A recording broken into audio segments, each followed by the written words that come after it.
In last unit, we covered product life cycle, pricing strategies and all. This unit, we're going to focus on distribution channel.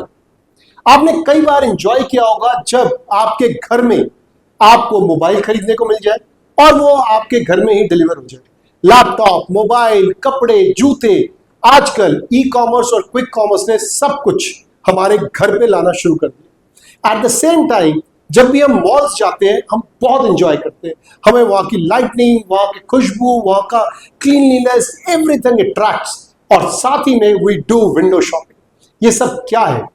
ये सब distribution channels का एक part है। Product को दिखाया जा रहा है कंज्यूमर्स को सो दैट कंज्यूमर खरीद सके, ये रिटेलिंग होती है, right? So let's start with this unit number 3। My name is doctor Suman and we will cover distribution channel. Let's see what all we will be covering in this particular unit. So ये unit हम शुरू करेंगे introduction to distribution channel. देखो, distribution channel जो marketing mix के जो 4 P's होते हैं उसके प्लेस वाला जो पार्ट है उसके अंदर ये सारा आता है। So we will be covering introduction to distribution channel, importance of distribution channel, types of distribution channel, major channel design decisions, selecting the best channel design, motivating channel intermediaries, evaluating channel alternatives, physical distribution, logistics and then end में supply chain. So ये हम लोग cover करेंगे इस unit के अंदर। Let's take some examples. Amul के हम लोग बटर्स खाते हैं, हम लोगों ने आइसक्रीम्स खाए और हम दूध भी अमूल से पी चुके हैं। अमूल जो है वो आपको अमूल के स्टोर में भी मिलते हैं, वो आपको क्विक कॉमर्स में भी मिल सकता है या उसको आप किसी बड़े रिटेल शोरूम से भी ले सकते हैं। सिमिलरली अगर हम फ्लिपकार्ट की बात करें तो ये ई कॉमर्स प्लेटफॉर्म है। फ्लिपकार्ट से हम प्रोडक्ट को ऑर्डर कर सकते हैं और वो प्रोडक्ट डायरेक्ट हमारे घर में आता है। कभी कभार ये डायरेक्ट कस्टमर से आता है, कभी कभार ये कुछ डीलर्स के थ्रू भी आता है। सिमिलरली अगर हम देखते हैं हिंदुस्तान लीवर एक बहुत बड़ी कंपनी है जो बहुत सारे एफएमसीजी प्रोडक्ट्स में डील करती है। इनके पास डीलर नेटवर्क है, डिस्ट्रीब्यूटर्स है, होलसेलर्स भी है। यही तो सब डिस्ट्रीब्यूशन चैनल होता है। इससे पहले हम आगे बढ़े, लेट्स अंडरस्टैंड कि प्लेस क्या है in marketing mix. So place है एक ऐसी जगह जहां पे प्रोडक्ट को या तो दिखाया जाता है या कंज्यूमर चाहे वहां जाके प्रोडक्ट को परचेज कर सकता है, राइट? सो अगर आप देखोगे, so in marketing place refers to the activities a company undertake to make its product available to consumer at the right place at the right time.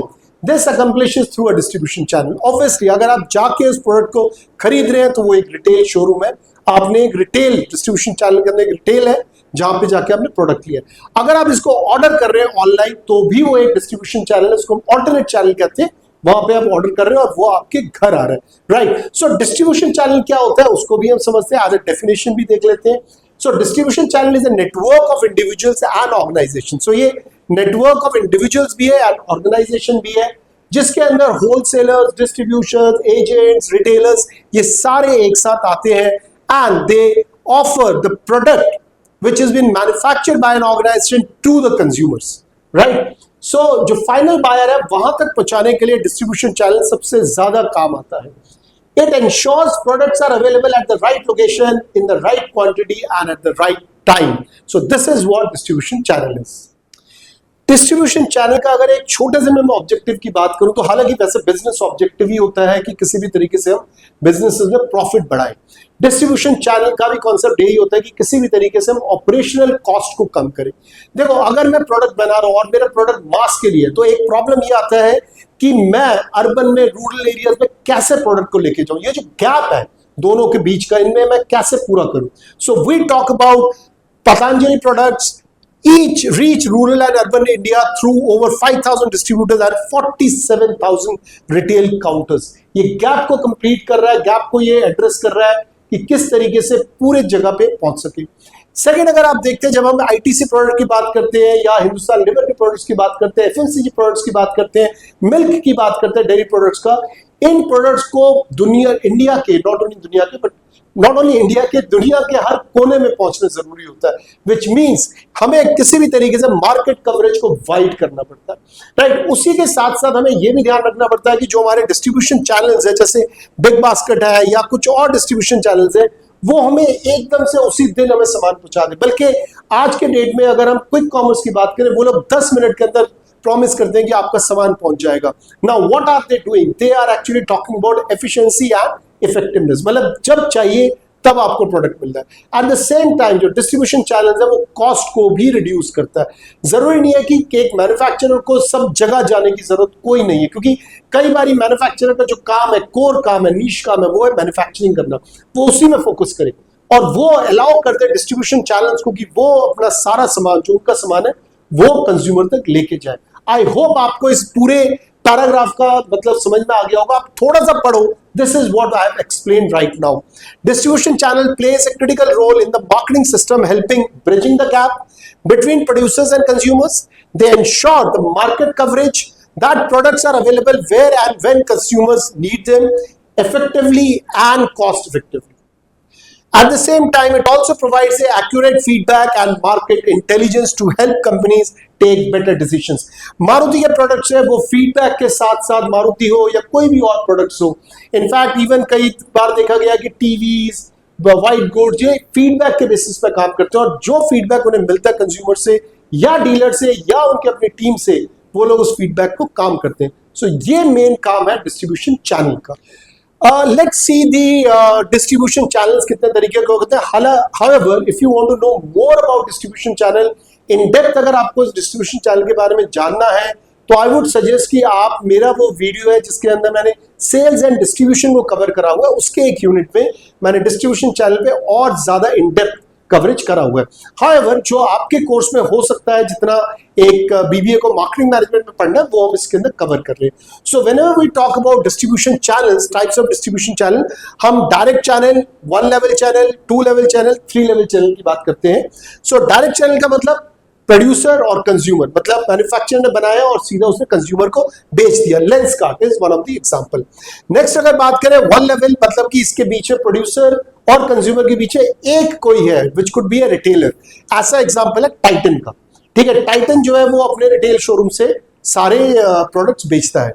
Second बात करते हैं 2 लेवल, जिसके अंदर प्रोड्यूसर है, होलसेलर है, रिटेलर है।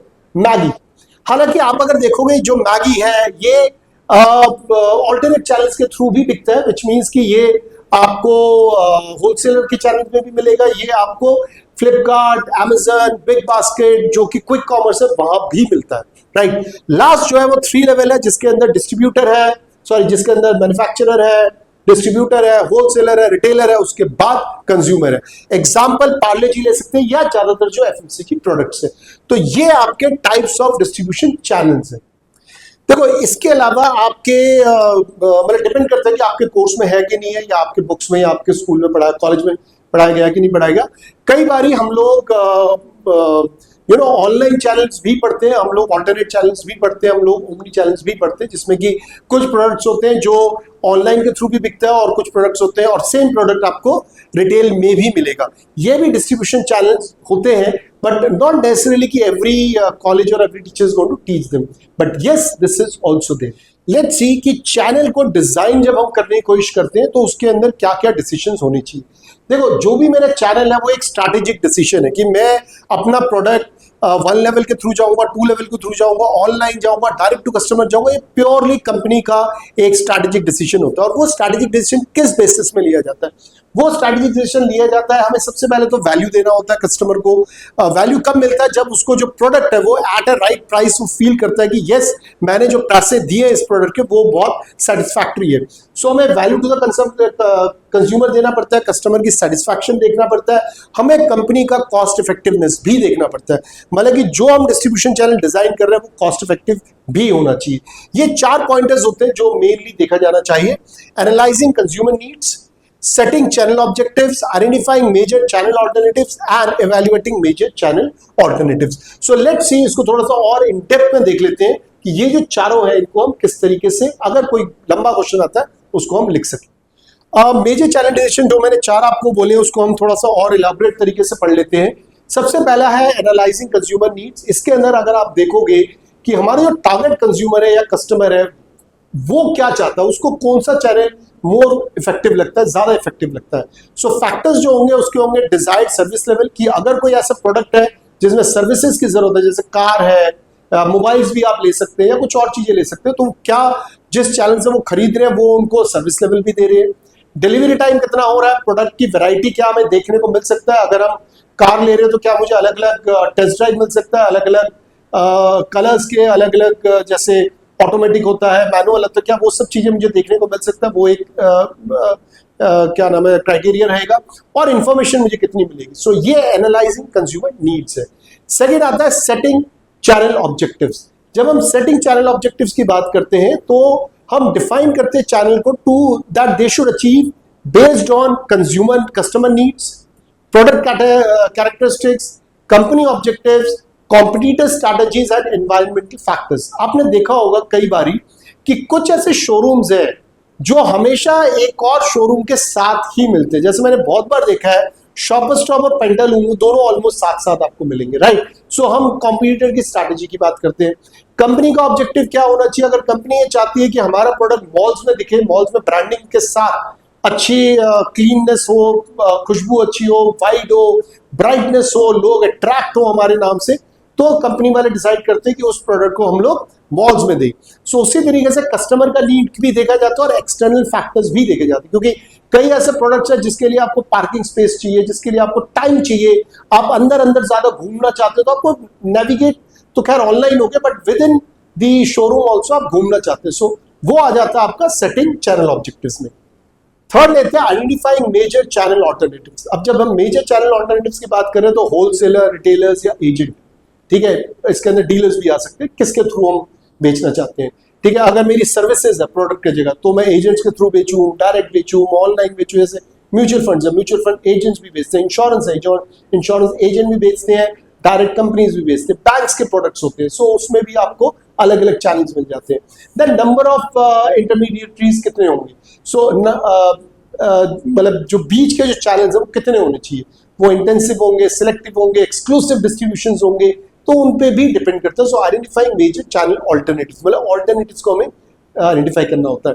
Once it is been identified, हमें evaluate करना पड़ता है कि हमारे बिजनेस के हिसाब से, हमारे टारगेट कस्टमर के हिसाब से कौन से बेस्ट होंगे, मतलब कॉस्ट वर्सेस रेवेन्यू, ठीक है, इकोनॉमिक क्राइटेरिया हम देखेंगे, हम कितना कंट्रोल कर सकते हैं प्राइसिंग, प्रमोशन को, अडेप्टेबिलिटी देखेंगे, flexibility in the changing conditions and all.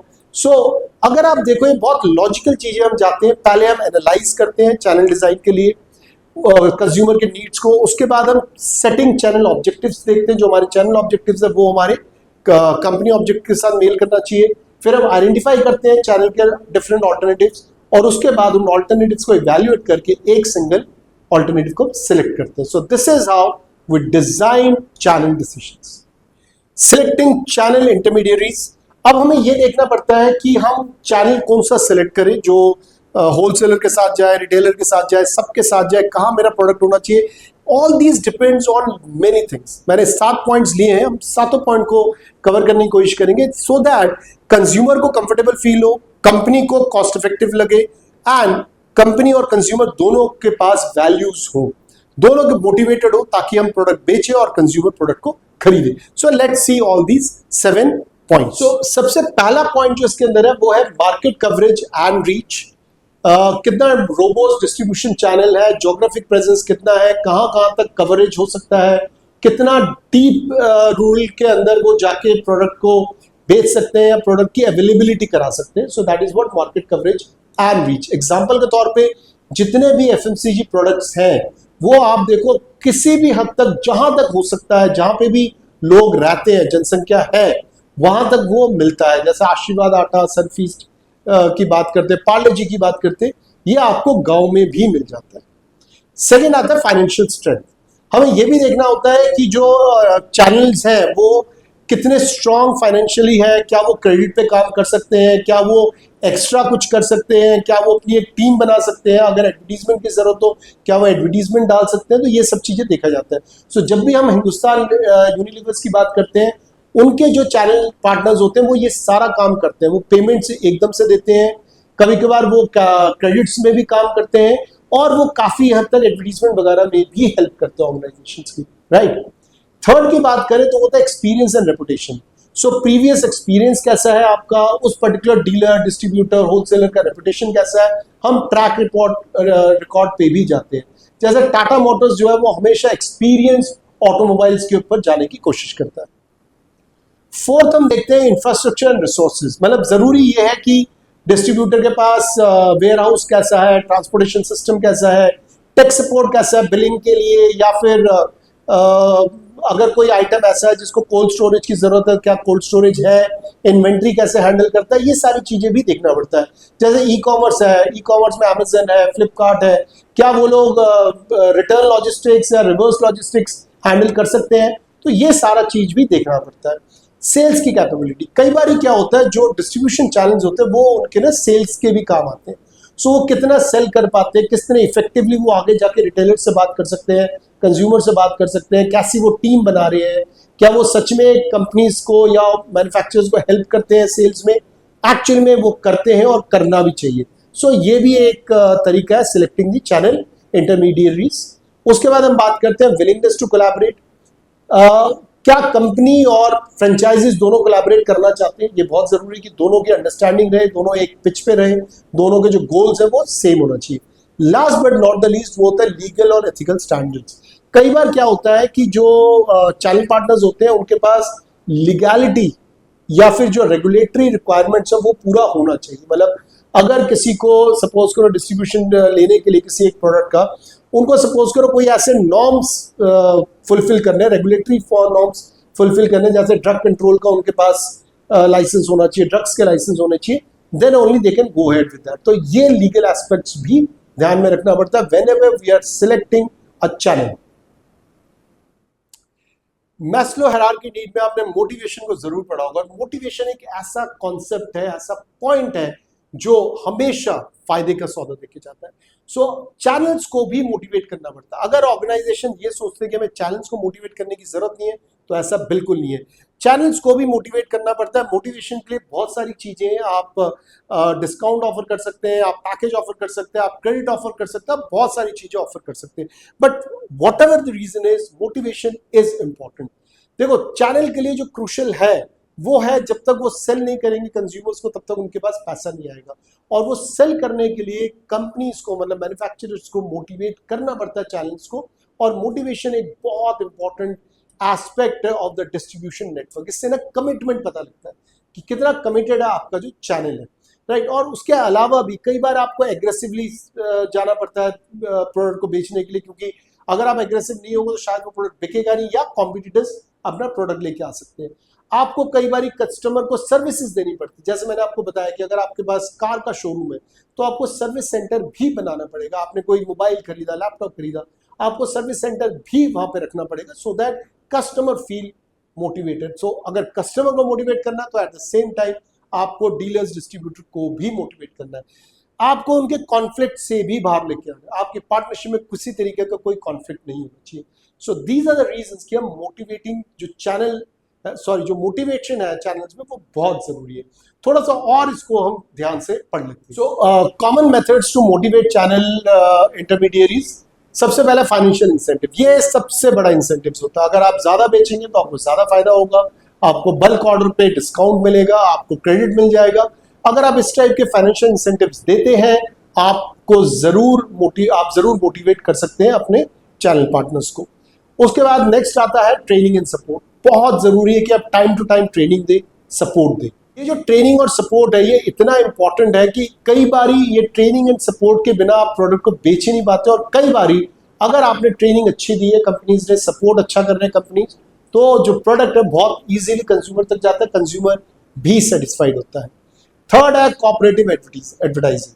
मैंने आपको पहले भी बताया था, कई डीलर्स, होलसेलर्स, डिस्ट्रीब्यूटर्स ऐसे भी होते हैं जो, इवन रिटेलर्स की भी बात करूं, जो लोग एडवर्टाइजिंग में, जो लोग प्रमोशन में भी हेल्प करते हैं। जैसे नेस्ले के पार्टनर्स, किराना स्टोर फॉर को branding advertising during Maggi promotional campaigns.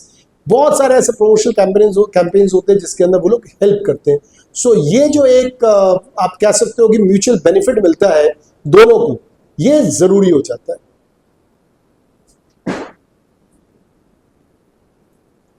Next आता है एक्सक्लूसिव टेरिटरीज। कई बार आपने देखा होगा जो डिस्ट्रीब्यूटर्स है वो एक एक्सक्लूसिव टेरिटरी में काम करते हैं, या फ्रेंचाइजीज है वो एक्सक्लूसिव टेरिटरी में काम करते हैं। वो डील साइन करते हैं कि विद इन दिस टेरिटरी आप दूसरा कोई और डिस्ट्रीब्यूटर या फ्रेंचाइजीज नहीं खोलेंगे। तो इस टाइप के एक्सक्लूसिव टेरिटरी राइट्स दिए जाते हैं और ये बहुत ज्यादा मोटिवेट भी करता है, क्योंकि इससे लॉन्ग टर्म बिजनेस बहुत अच्छी तरीके से लिया जा सकता है। सपोर्ट सर्विस मैंने आपको पहले भी हमने बात करा हुआ है कि हमें सपोर्ट सर्विस देना चाहिए, प्रॉपरली देना चाहिए। उसके अंदर लॉजिस्टिक सपोर्ट हो सकता है, सर्विस सपोर्ट हो सकता है, मार्केटिंग सपोर्ट हो सकता है, जो भी चाहिए वो आपको अपने चैनल पार्टनर्स को देखना चाहिए। Last but not the least, या फिर हम 6 की बात करें, वो है रिकग्निशन ऑफ अवार्ड। क्योंकि आप अगर देखोगे, अगर मैं उनको अवार्ड दे रहा हूँ, रिकग्नाइज कर रहा हूँ उनके काम को, टाइम टू टाइम उनको मैं इंसेंटिव्स भी दे रहा हूँ, तो उससे क्या हो रहा है कि उससे मैं एक स्ट्रॉन्ग रिलेशनशिप बिल्ड कर रहा हूँ। इनफैक्ट जो भी हमने अभी तक बोला, सबसे एक स्ट्रॉन्ग रिलेशनशिप बिल्ड होगा। अगर ये स्ट्रॉन्ग रिलेशनशिप रहेगा तो ऑटोमेटिकली जो चैनल पार्टनर्स है वो मोटिवेटेड रहते हैं। नेक्स्ट बात करते हैं how to evaluate the channel intermediaries. Now जब भी हम बात करते हैं इवैल्यूएट करने का, ये जरूरी क्यों है? क्योंकि देखो, मैं हर बार बोलता हूँ कि जो कंपनी है उनका एक ही ऑब्जेक्टिव होता है, that is profit maximisation. Profit maximisation में ये जो चैनल है जहां से कंज्यूमर को प्रोडक्ट मिल रहा है, जहां पे कंज्यूमर जा रहा है, पैसे दे रहा है और प्रोडक्ट ले रहा है, now this always should be effective and efficient. हमें रेगुलर बेसिस पे चैनल्स को मॉनिटर करना पड़ता है, इवैल्यूएट करना पड़ता है, उनकी परफॉर्मेंस, वो किस तरीके से कॉस्ट इफेक्टिवनेस पे ध्यान दे रहे हैं कि नहीं दे रहे हैं, कंज्यूमर को वो फर्स्ट प्रायोरिटी देते हैं कि नहीं देते हैं, जो भी कंपनी के ऑब्जेक्टिव्स हैं उनको वो मीट कर रहे हैं कि नहीं कर रहे हैं, whether they are responsive to the consumers and the company, क्या वो अलाइंड है कंपनी के गोल्स के साथ। ये सब चीजों को टाइम टू टाइम मॉनिटर करना बहुत जरूरी है। इवैल्यूएट करने के कुछ क्राइटेरियाज है, let's focus on those criterias. सबसे पहला जो है, अब आप देखोगे, वो है सेल्स परफॉर्मेंस। मतलब हमेशा देखा जाता है कि जो चैनल पार्टनर्स है वो कितना हेल्प कर रहे हैं और कितना वो मोटिवेटेड है, कितना वो एफिशिएंट है, इफेक्टिव है सेल्स को देने में, क्योंकि at the end of the day sales होगा तभी कंपनी के लिए रेवेन्यू बढ़ेगा। अगर कोई चैनल ऐसा है जो सेल्स नहीं दे पा रहा है या कहीं ना कहीं इशू आ रहा है, ट्रेंड देखा जा रहा है कि वो कोशिश भी नहीं कर रहे हैं और सेल्स डाउन होता चला जा रहा है, तो ऐसे चैनल्स के साथ आगे बढ़ के कोई फायदा नहीं है। ऑन द कॉन्ट्ररी, अगर कोई चैनल अच्छा कर रहा है तो उसको और ज्यादा मोटिवेट करना बहुत जरूरी है, राइट। एग्जांपल के तौर पे देखिए, जो HUL है, जो कि हिंदुस्तान लीवर है, जो FMCG प्रोडक्ट्स पे डील करता है, वो रेगुलर बेसिस पे ट्रैक करता है सेल्स के डेटा को डिस्ट्रीब्यूटर और होलसेलर्स के थ्रू, कि किस तरीके से वो जो सेल्स है वो कैसा ट्रेंड शो कर रहा है। अगर बढ़ना चाहिए, ये तो ऑब्वियसली, अगर नहीं भी बढ़ रहा है तो क्या उसमें इश्यूज है, क्या हम चेंजेस करें कि वो दोबारा से बढ़े, राइट। सेकंड जो होता है वो तो मार्केट कवरेज, कितना ये मार्केट कवरेज दे। ये बहुत इंपॉर्टेंट है कि जो चैनल पार्टनर्स है वो मार्केट कवरेज को कंप्लीट रखे। अगर मेरा प्रोडक्ट है जो कि बिल्कुल लास्ट माइल तक जान पहुंचना चाहिए, जैसे कि अगर मैं रूरल की बात करता हूँ, वहां पे भी छोटे से छोटे गांव तक भी अगर मेरे कॉलगेट को, साबुन को, लक्स को पहुंचना है तो पहुंचना है। ये किसका काम है? ये एक्चुअली में देखा है तो चैनल पार्टनर्स का काम है, जो वहाँ के जो डिस्ट्रीब्यूटर्स है वहां पे लेके जाए, डीलर्स तक लेके जाए, डीलर्स रिटेलर्स तक लेके जाए। सो ये भी देखना जरूरी है कि वो मार्केट कवरेज कितना दे पा रहे हैं। नेक्स्ट अगर देखें तो नेक्स्ट हम देख कस्टमर सर्विस। देखो, कस्टमर सर्विस कब मांगता है? वो ऐसे प्रोडक्ट्स, जिन प्रोडक्ट्स वो डील कर रहा है जिसमें इशू होने क्या है, प्रॉब्लम्स आ सकते हैं, जैसे मैकेनिकल प्रोडक्ट्स है, जैसे वाइट गुड्स है, कार है, इनफैक्ट लैपटॉप और मोबाइल्स भी है, जिसमें सर्विसेज की जरूरत होती है क्योंकि ये मैकेनिकल प्रोडक्ट्स है। और क्या जो हमारा डीलर है या रिटेलर है वो सर्विस देने में सक्षम है? क्या वो सर्विस पूरी तरीके से दे पा रहा है? क्या वो कस्टमर उसके सर्विस से खुश है? तो हमें रेगुलर बेसिस पे इवैल्यूएट करना पड़ता है। जैसे मारुति है, होंडा है, हुंडई है, इनको हम डीलर से भी पहचानते कि हाँ, ये जो गाड़ी है इस पर्टिकुलर डीलर से लोगे तो ये डीलर सर्विसेज अच्छी देता है। तो it's important that we should evaluate the channel from a customer service point of view. Next जो है वो है इन्वेंट्री मैनेजमेंट। कई ऐसे प्रोडक्ट है जिसमें इन्वेंट्री बहुत जरूरी हो जाता है, नॉट ओनली कि वो सेल्स वॉल्यूम के हिसाब से कि वो बल्क में पिक कर रहे हैं अपने प्राइसेस को कम करने के लिए, but at the same time क्या वो ढंग से इन्वेंट्री मैनेज कर रहे हैं? अगर कहीं पे कमी होगी, ऐसा तो नहीं है कि वो जो डिस्ट्रीब्यूटर या रिटेलर है वो सामान लेने को तैयार नहीं, ठीक है, या ऐसा तो नहीं कि वो रोक के रखा हुआ है और दूसरों को सामान नहीं मिल रहा। ये तो चलो ठीक है, एक अलग सा कॉन्सेप्ट है, but at the same time हम कोल्ड स्टोरेज की बात करते हैं, हम इन्वेंट्री में प्रॉपर सेफ्टी, सिक्योरिटी, पिलफ्रेजेस की बात करते हैं। सो हमें ये भी देखना पड़ता है कि जो हमारा चैनल पार्टनर है वो कैसे इन्वेंट्री को मैनेज कर रहा है। Inventory management is not a small thing. ये एक ऐसा कॉन्सेप्ट है जो आप ऑपरेशंस में पढ़ते हैं, मार्केटिंग में पढ़ते हैं, डिस्ट्रीब्यूशन में पढ़ते हैं, कॉस्टिंग में पढ़ते हैं। ये बहुत इंपॉर्टेंट है और चैनल पार्टनर भी ऐसा होना चाहिए जो इन्वेंट्री मैनेज अच्छी तरीके से करे। मैंने पहले भी एग्जांपल दिया है कि अगर आप किसी कॉस्मेटिक या किसी मेडिकल ड्रग्स के प्रोडक्ट में डील करते हैं तो इनफैक्ट कई बार ऐसा होता है कि जो डीलर्स रिटेलर्स होते हैं उनके पास भी ड्रग लाइसेंस होने चाहिए। जैसे अगर केमिस्ट से आप कोई सामान लेते हैं तो जो केमिस्ट होता है वो एक तरीके का एक लीगल पर्सन होता है। ऐसा नहीं कि हर किसी को केमिस्ट का लाइसेंस मिलता है। दे आर अ पर्टिकुलर जिन्होंने फार्मेसी का कोर्स वगैरह करा होता है उन्हीं को सिर्फ मिलता है। तो ऐसे लीगल कंप्लायंसेस को भी पूरा करना जरूरी है। वो टाइम टू टाइम कंपनीज का काम है कि वो लीगल कंप्लायंसेस देखते रहे कि डीलर्स या रिटेलर्स जो है उनको वो फुलफिल करते हैं। नेक्स्ट जो है वो है कम्युनिकेशन एंड कॉपरेशन। देखो फीडबैक देना बहुत जरूरी है। और जो फीडबैक है मैंने कहा था नॉट ओनली कंज्यूमर्स, मतलब कस्टमर तो फीडबैक देता ही है, उसके अलावा आपके अपने एम्प्लॉयज है, रिटेलर्स है, आपके अपने डीलर्स है, डिस्ट्रीब्यूटर्स है, वो भी एक प्रॉपर कम्युनिकेशन चैनल को ओपन रखे, कम्युनिकेशन नेटवर्क को ओपन रखे और एक रेगुलर फीडबैक देते रहे। क्योंकि अगर रेगुलर फीडबैक होगा तभी जो मैन्युफैक्चरर है जो वो इनोवेशन दे सकता है, फीचर्स चेंज कर सकता है, नए प्रोडक्ट्स ला सकता है। सो इंपॉर्टेंट है इनोवेशन के लिए कि फीडबैक नीचे से ऊपर जरूर जाए। नेक्स्ट होता है फाइनेंशियल स्टेबिलिटी का। हमें ये भी देखना होता है कि जो डिस्ट्रीब्यूटर, डीलर, चैनल पार्टनर कितने फाइनेंशियली स्टेबल है। अगर वो फाइनेंशियली स्टेबल नहीं होंगे तो कहीं ना कहीं गड़बड़ होती रहेगी। ये बहुत इंटरनल छोटी सी चीज है बट आपके पेपर के हिसाब से आप इसको जरूर लिखो। बट फाइनेंशियल स्टेबिलिटी बहुत इंपॉर्टेंट। कंपनी सबसे पहले देखा जाए फाइनेंशियल स्टेबिलिटी जरूर देखती है। लॉजिस्टिक, ये आज के डेट में देखा गया है कि किसी भी कंपनी के लिए मेक और ब्रेक कॉन्सेप्ट होता है। लॉजिस्टिक वेल मैनेज होना बहुत जरूरी है। और लॉजिस्टिक होता है, देखो लॉजिस्टिक बहुत सिंपल है। हम मैन्युफैक्चरर का जो प्रोडक्ट है, फिनिश गुड है, वो कस्टमर तक ले जाने के लिए जो तरीका अपनाया जाता है, ट्रांसपोर्टेशन सिस्टम, सारा कुछ जिसके अंदर वेयर हाउस वगैरह मैनेजमेंट भी आता है, इसको हम लॉजिस्टिक कहते हैं। लॉजिस्टिक इतना इंपॉर्टेंट है आज के डेट में कि जो कंपटीशन है वो एक्चुअली में देखा जाए लॉजिस्टिक पे आके अटक गया। वैसे सही बताओ तो वो सप्लाई चेन पे आके अटक गया, जिसका लॉजिस्टिक एक बहुत इंपॉर्टेंट पार्ट है। Let's understand more about logistic. जो लॉजिस्टिक की बात करते हैं या जो इंपॉर्टेंस ऑफ लॉजिस्टिक है या फिजिकल डिस्ट्रीब्यूशन की बात करते हैं या हम प्लेस की बात करते हैं, ये पूरा क्योंकि यूनिटी प्लेस पे है, सो उसके अंदर हमें देखना पड़ता है कि जो कंपनी है या जो चैनल पार्टनर्स है वो इंश्योर करे प्रोडक्ट की अवेलेबिलिटी अक्रॉस द मार्केट। मतलब मार्केट का स्प्रेड अच्छा होना चाहिए, मार्केट में इन टाइम प्रोडक्ट पहुंच जाना चाहिए, जो प्रोडक्ट पहुंच रहा है वो राइट टाइम पे, राइट सिचुएशन में, राइट सही तरीके से पहुंचना चाहिए, टूटा फूटा नहीं होना चाहिए। तो ये सारे जो चीजें हैं ये मतलब कंपनी से लेके डीलर, डीलर से रिटेलर, रिटेलर से कंज्यूमर तक जब पहुंचता है तो they must ensure the products availability.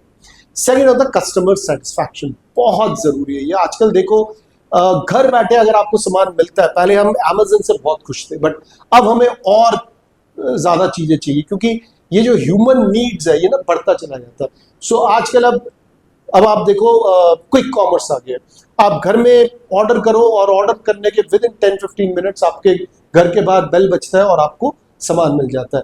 ये भी एक लॉजिस्टिक का पार्ट है। However I am waiting for a day जब मेरे बालकनी पे ड्रोन के थ्रू ये लोग सर्विसेज प्रोवाइड कराएंगे। बिलीव मी ये दूर नहीं है। हो सकता है दुनिया के किसी कोने में, मे बी चाइना या किसी और कंट्री के किसी कोने में ड्रोन से भी प्रोडक्ट पहुंचाया जा रहा होगा ना। Waiting for India, waiting the same thing to come in India. Next होता है controls of logistic and warehousing cost. देखो लॉजिस्टिक का एक कॉस्ट है, वेयर हाउसिंग का एक कॉस्ट है जिसको हम इन्वेंट्री के अंदर पढ़ते हैं। ये मैंने आपको बताया कि इन्वेंट्री मैनेजमेंट एक इतना इंपॉर्टेंट कॉन्सेप्ट है कि ये आप ऑलमोस्ट अक्रॉस हर जगह पढ़ते हो। आप इसको फाइनेंस में पढ़ते हो, मार्केटिंग में पढ़ते हो, ऑपरेशन में पढ़ते हो। सो कंट्रोल करना लॉजिस्टिक और वेयर हाउसिंग कॉस्ट बहुत जरूरी है। इसको पढ़ने के लिए हमें in depth of inventory management की स्टडी बहुत जरूरी है। एक कॉम्पिटिटिव एज मिलता है। ये बिल्कुल ठीक है कि अगर आपका फिजिकल डिस्ट्रीब्यूशन बहुत इफेक्टिव है और बहुत एफिशिएंट है तो आपको कॉम्पिटिटिव एज मिलता ही मिलता है। आप सिंपल सी चीज देखो ना, आज के डेट में अगर आपको एफएमसीजी प्रोडक्ट चाहिए, आप अब ई कॉमर्स के साइट्स पे नहीं जाते, आप अमेजन पे, आप फ्लिपकार्ट पे नहीं जाते। अगर आपको फास्ट सर्विस चाहिए, अगर आपको क्विक सर्विस चाहिए, क्विक सर्विस कौन दे रहा है? वो ब्लिंकिट दे रहा है, वो ज़ेप्टो दे रहा है। ये जो ई कॉमर्स से हटके जो क्विक कॉमर्स के कॉन्सेप्ट्स आ गए हैं ये आपको फास्ट सर्विसेज दे रहे हैं और यही जो है ये कॉम्पिटिटिव एज भी देता है। सो हमने सिर्फ एक कॉन्सेप्ट को, हमने सिर्फ ऑल्टरनेट चैनल को ही हम डिस्कस करें, बट इसके अलावा भी आप अक्रॉस जितने भी चैनल्स हैं उन सब चैनल्स को अगर देखेंगे अगर आपको सर्विस अच्छी मिल रही है और फास्ट मिल रही है, क्विक मिल रही है, इफेक्टिव और एफिशिएंट मिल रही है, आपको कॉम्पिटिटिव एज जरूर मिलता है। और फिजिकल डिस्ट्रीब्यूशन में कॉम्पिटिटिव एज होना बहुत जरूरी है। सप्लाई चेन मैनेजमेंट, SCM, अपने में पूरी एक दुनिया है। ये सिर्फ एक कोर्स नहीं है, इसके इनफैक्ट आप देखेंगे आज के डेट में BBA in supply chain, MBA in supply chain भी हो रहा है, क्योंकि ये अपने में एक पूरी दुनिया है। सप्लाई चेन कहाँ से शुरू होता है? सप्लाई चेन शुरू होता है रॉ मटेरियल को प्रोक्योर करने से लेके फिनिश गुड्स को कंज्यूमर तक ले जाने से लेके रिवर्स लॉजिस्टिक भी इसमें। तो पूरा का पूरा अगर आप देखोगे, जब हम मार्केटिंग की बात करते हैं तो मार्केटिंग में शुरू से एंड तक अगर मार्केटिंग के प्रोसेस को कोई चीज सपोर्ट कर रहा है या मार्केटिंग के प्रोसेस का कोई एक बैकबोन है तो वो सप्लाई चेन है। सप्लाई चेन इतना इंपॉर्टेंट है कि आज के डेट में कंपनीज प्रोडक्ट के लिए कम, सप्लाई चेन के लिए ज्यादा जाने जाते हैं। मैं एक सिंपल एग्जांपल देता हूं, हम लेते हैं नाइकी के शू या फिर हम लिवाइस की जीन्स लेते हैं। लिवाइस की जीन्स आपको लिवाइस के शोरूम से मिलेगा, लिवाइस की जीन्स आपको अमेजन में मिलेगा, लिवाइस की जीन्स आपको फ्लिपकार्ट या शॉपर स्टॉप या पैंटालून में भी शायद मिल जाएंगे। बट इन सब में अगर कुछ चेंज है तो वो सप्लाई चेन का है। जो इफेक्टिवली सप्लाई चेन को मैनेज कर लेगा वही इसके अंदर विनर होगा। और यही एक कारण है कि जो ई-कॉमर्स साइट्स थे वो एकदम से बड़े बन गए। व्हाई? क्योंकि उन्होंने सप्लाई चेन को मैनेज करना सीख लिया था। सप्लाई चेन, जैसे मैंने कहा कि अपने में बहुत बड़ी दुनिया है, ये एक्चुअली में क्या है, ये कोऑर्डिनेशन एंड इंटीग्रेशन का सारा कॉन्सेप्ट है। जितने एक्टिविटीज है मार्केटिंग के, या from procurement of raw material to the finish goods and reverse logistics. Reverse logistic कहते हैं जब कोई सामान वापस आता है, जैसे कई ऐसी चीजें जिसको वापस आना जरूरी है, तो रिटर्न और रिफंड तो है, तो होता ही होता है। उसके अलावा जैसे आपने कभी कांच के बॉटल में अगर आप कोल्ड ड्रिंक पी रहे हैं तो वो बॉटल्स वापस आते हैं दोबारा से वो रिफिल होने के लिए, तो ये सारे रिवर्स लॉजिस्टिक के पार्ट है, they are all part of supply chain. So जैसे मैंने बताया था कि सप्लाई चेन एक बैकबोन है, और अगर अच्छी सप्लाई चेन है तो एक वर्ड जरूर ध्यान रखो, ये एक एग्जाम में लिखने का मंत्र है जिसको हम बोलते हैं कंपेटिटिव एज। एक कंपनी जिसकी सप्लाई चेन स्ट्रांग है, जिसकी सप्लाई चेन बहुत एफिशिएंट और इफेक्टिव है, that gives the company a competitive as. और सप्लाई चेन को जब हम पढ़ने की बात करते हैं उसमें ये कुछ चीजें आते हैं: suppliers, manufacturer, warehouse, distribution centres, retailers and customers. They are actually includes in the entire supply chain network. Okay, अगर आपके पास कोई ऐसा क्वेश्चन आता है जिसमें कि आपको सप्लाई चेन के बारे में पूछा गया है, या क्वेश्चन में सप्लाई चेन को एक्सप्लेन करना है, ऑब्जेक्टिव्स की बात हो रही है, नेचर की बात हो रही है, उसमें आप ये सारे ऑब्जेक्टिव्स लिख सकते हैं। सबसे पहले देखो मैंने क्या बोला, कॉम्पिटिटिव एज लेने के लिए आपको एक तो रिड्यूस करना पड़ेगा कॉस्ट को। ऑपरेशन का पार्ट है सप्लाई चेन, और ऑपरेशंस में हमेशा कॉस्ट को रिड्यूस करते हैं। देखो, हमेशा जब भी हम बिजनेस की बात करते हैं, बिजनेस में दो तरीके से प्रॉफिट मिलता है। एक, आप ज्यादा रेवेन्यू लाके, ज्यादा रेवेन्यू आपका सेल्स का काम होता है। दूसरा, आप कॉस्ट को रिड्यूस करके, कॉस्ट रिड्यूस करना आपका ऑपरेशन का कॉस्ट जॉब है। तो सबसे पहला जो ऑब्जेक्टिव होता है वो होता है रिड्यूसिंग द कॉस्ट। सेकेंड होता है कि अगर आपका सप्लाई चेन जो है वो जो सप्लाई चेन है वो एफिशिएंट होना चाहिए और रिस्पॉन्सिव होना चाहिए। रिस्पॉन्सिव का मतलब है जब जैसे चाहे उसको अगर चेंज करने की जरूरत पड़े तो हम चेंज कर सके, रिस्पॉन्ड करें कस्टमर के चेंजेस के हिसाब से, कस्टमर के डिमांड के हिसाब से, कंपनी के रिक्वायरमेंट के हिसाब से। अगर वो रिस्पॉन्सिव है तो सप्लाई चेन अच्छा माना जाता है। इसलिए ऑब्जेक्टिव जो है वो होना चाहिए कि जो सप्लाई चेन है वो एफिशिएंट और रिस्पॉन्सिव होना चाहिए। नेक्स्ट है प्रोडक्ट अवेलेबिलिटी। सप्लाई चेन एक ऐसी होनी चाहिए जो कि प्रोडक्ट को जहां तक जरूरत है लास्ट माइल तक लेके जाए, और प्रोडक्ट को उसी रूप में लेके जाए जिस रूप में वो मिलना चाहिए कस्टमर को। मतलब अगर फ्रिज है तो टूटा फूटा नहीं मिलना चाहिए, अगर खाना है तो फ्रेश मिलना चाहिए। ये चीज इंश्योर कराता है सप्लाई चेन। नेक्स्ट होता है मैक्सिमाइज कस्टमर सेटिस्फैक्शन। कस्टमर की सेटिस्फैक्शन को बढ़ाना बहुत जरूरी है। मैं हमेशा कहता हूं, आप acquiring a customer is a cost, acquisition of a customer is a cost. Please, अगर आपको बिजनेस करना है तो कस्टमर के रिटेंशन पे काम करो, और कस्टमर का रिटेंशन तब होगा जब कस्टमर सेटिस्फाइड होगा। वो सेटिस्फाइड तब होगा जब आप कस्टमर को बेटर एफिशिएंसी और इफेक्टिवनेस के साथ प्रोडक्ट की डिलीवरी दें, और ये तभी है जब सप्लाई चेन आपका अच्छा है। इसलिए आपका एक ऑब्जेक्टिव ये भी रहेगा कि किस तरीके से आप कस्टमर के सेटिस्फैक्शन को मैक्सिमाइज कर सकते हैं। लास्ट जो है वो है क्रिएटिंग कॉम्पिटिटिव एडवांटेज या क्रिएटिंग कॉम्पिटिटिव एज। ये मैं हमेशा कहता हूं, ये एक ऐसा वर्ड है जो अपने बिजनेस के कुछ भी आप अगर लिख रहे हैं उसमें आप इस वर्ड को जरूर यूज यूज करें।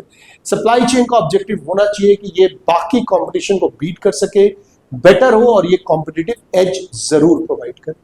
अब हम पहुंच गए हैं इस टॉपिक के या इस यूनिट के लास्ट टॉपिक पे, जिसका नाम है trends in distribution in India.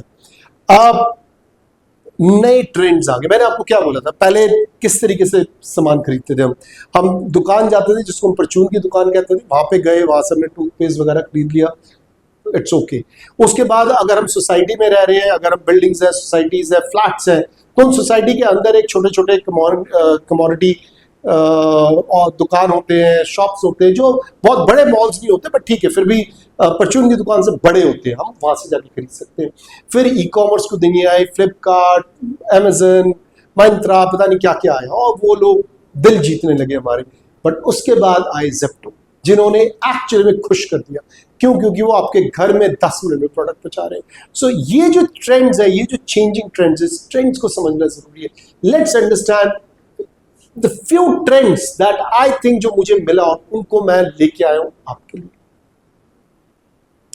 सबसे पहला जो ट्रेंड मैंने अभी आपसे बात करी थी, वो था rise of e commerce and omni channel distribution. Omni channel का मतलब क्या होता है कि वो अलग अलग चैनल्स, ऑनलाइन में भी मिल रहा है, वेबसाइट में भी मिल रहा है, ऐप के थ्रू भी मिल रहा है, फिजिकल स्टोर में भी मिल रहा है, मॉल्स में भी मिल रहा है। इनको हम ओमनी चैनल्स कहते हैं। और ऐसे अगर आप देखेंगे प्रोडक्ट्स में टाटा क्रोमा आता है, उसके अंदर रिलायंस डिजिटल आते हैं, ये आप ऑनलाइन भी ले सकते हैं, ये आप जाके भी ले सकते हैं। महिंद्रा, नाइका सिर्फ आपको ऑनलाइन मिलता है, बट उनके अब ऑफलाइन स्टोर्स भी होने लगे हैं। सो इनको हम ओमनी चैनल डिस्ट्रीब्यूशन कहते हैं। नेक्स्ट होता है डायरेक्ट टू कस्टमर्स। मैंने शायद कहीं पे एग्जांपल दिया भी था कि अब जो मर्सिडीज बेंज है, वो सिर्फ डायरेक्ट टू कस्टमर्स है, मतलब कंपनी से सीधा कस्टमर डायरेक्ट खरीद सकता है, रिटेलर्स को वो लोग हटा रहे हैं। सो कई ऐसे प्रोडक्ट्स है जो डायरेक्ट टू कस्टमर्स है और वो बहुत अच्छा कर रहे हैं D2C में। बोट है, लेंसकार्ट है, मामा अर्थ है। हालांकि मामा अर्थ अब डायरेक्ट टू कस्टमर्स थोड़ा सा कम हो गया, अब आपको ये कुछ कुछ डिटेल्स में भी मिलना शुरू हो गया, बट स्टिल फास्टर डिलीवरी के लिए डायरेक्ट टू कस्टमर्स बेटर होता है। नेक्स्ट है growth of tyre 2 and tyre 3 markets. मतलब जो FMCG प्रोडक्ट्स है, ये आपके टायर 2, टायर 3 मार्केट्स में भी जाना चाहिए। वाइड स्प्रेड होना चाहिए, हर एक गांव में, हर एक नुक्कड़ में अगर ये प्रोडक्ट पहुंचेगा तभी FMCG वालों के लिए फायदा है, क्योंकि FMCG बहुत लो कॉस्ट पे काम करता है। और लो कॉस्ट पे जब आप कोई भी प्रोडक्ट काम करते हैं, तो उसके लिए डिस्ट्रीब्यूशन चैनल बहुत अच्छा होना चाहिए। जो ट्रेंड ये है कि जो HUL और पतंजलि के जो प्रोडक्ट्स है, वो बहुत ज्यादा रूरल स्पेसिफिक बनने लगे, क्योंकि डिस्ट्रीब्यूशन चैनल्स लाइक शक्ति अम्मा बाय HUL इन्होंने शुरू करा, तो बहुत बेहतरीन तरीके से इसको इफेक्टिवली यूज करा गया। नेक्स्ट अगर देखें, वो है use of technology in distribution. मतलब AI, GPS, mobile apps, cloud software, ये सारी चीजें शुरू हो रही है। हम खाना खाने के लिए रेस्टोरेंट जाते थे, आजकल क्लाउड किचन है। हम प्रोडक्ट लेने के लिए मॉल्स जाते थे, आजकल ई कॉमर्स है, आजकल क्विक कॉमर्स है। तो टेक्नोलॉजी ने एक्चुअली में देखा जाए सारी चीजों को चेंज कर रहे हैं, ये बाउंड्रीज को खत्म कर रहे हैं। टेक्नोलॉजी के साथ आज के डेट में मतलब हर चीज पॉसिबल है। जैसे मैंने अभी आपको बताया था, मैं वेट कर रहा हूँ उस दिन का जिस दिन की ड्रोन के थ्रू मेरे बालकनी में मुझे वो प्रोडक्ट पहुंचा के चला जाए। मैं एक और कुछ सोचता हूँ, शायद मैं उस दिन की भी वेट करूंगा जब जेप्टो ने हालांकि यूज करा था कि अगर आपको गाड़ी चाहिए तो जो जेप्टो है वो फॉक्सवैगन की गाड़ियां डिलीवर करेगी। क्यों ओनली जेप्टो और क्यों only Volkswagen? Why not I get every car through Zepto? मैं आज टेस्ट ड्राइव चाहता हूँ, मैं कॉल करूं और मेरे पास टेस्ट ड्राइव के लिए आ जाए। इनफैक्ट अगर मैं कार खरीदना भी चाहता हूँ, क्या मैं क्विक कॉमर्स से कार खरीद सकता हूँ? शायद मैं एक ऐसी सोच रख रहा हूं जो आगे आने वाले दिनों में पूरी होगी, और मैं वेट करूंगा उस दिन का। पिछले एग्जांपल में मैंने शायद फॉक्सवैगन बोल दिया था, एक्चुअली में वो शायद स्कोडा है, मुझे ध्यान नहीं है, बट जेप्टो जो है स्कोडा है, फॉक्सवैगन में से एक पर्टिकुलर कार है जिसको वो डिलीवर करा रही है, और दोनों ही वैसे एक सेम ब्रांड का है, आई मीन इसलिए चलता है। बट अच्छी बात यह है कि यस, कार भी अब जेप्टो के थ्रू डिलीवर हो रही है। ओके, कंटिन्यू करते हैं वहां से। अब जो फिफ्थ है वो expansion of organised retail in modern trade.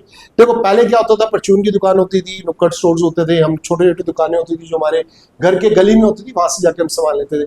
अब वो चेंज हो गया। अब लोग क्या करते हैं, एक आउटिंग का सोचते हैं, वो लोग जाते हैं मॉल्स में या कहीं ऐसी जगह जाते हैं जहाँ पे विशाल मेगा मार्ट है, बिग बाजार, अब बिग बाजार नहीं रहा, वो रिलायंस में कन्वर्ट हो गया है, या इस टाइप के बड़े बड़े स्टोर्स हैं जहाँ पे फैमिली सोचती है कि हम जाएंगे, सामान लेंगे, ग्रोसरी लेंगे, कपड़े लेंगे, और एक छोटी सी आउटिंग भी हो जाएगी। और ये ऑर्गेनाइज्ड रिटेल स्टोर्स हो गए। मॉडर्न बाजार भी है, इस टाइप की बहुत सारी चीजें नई आ गई हैं।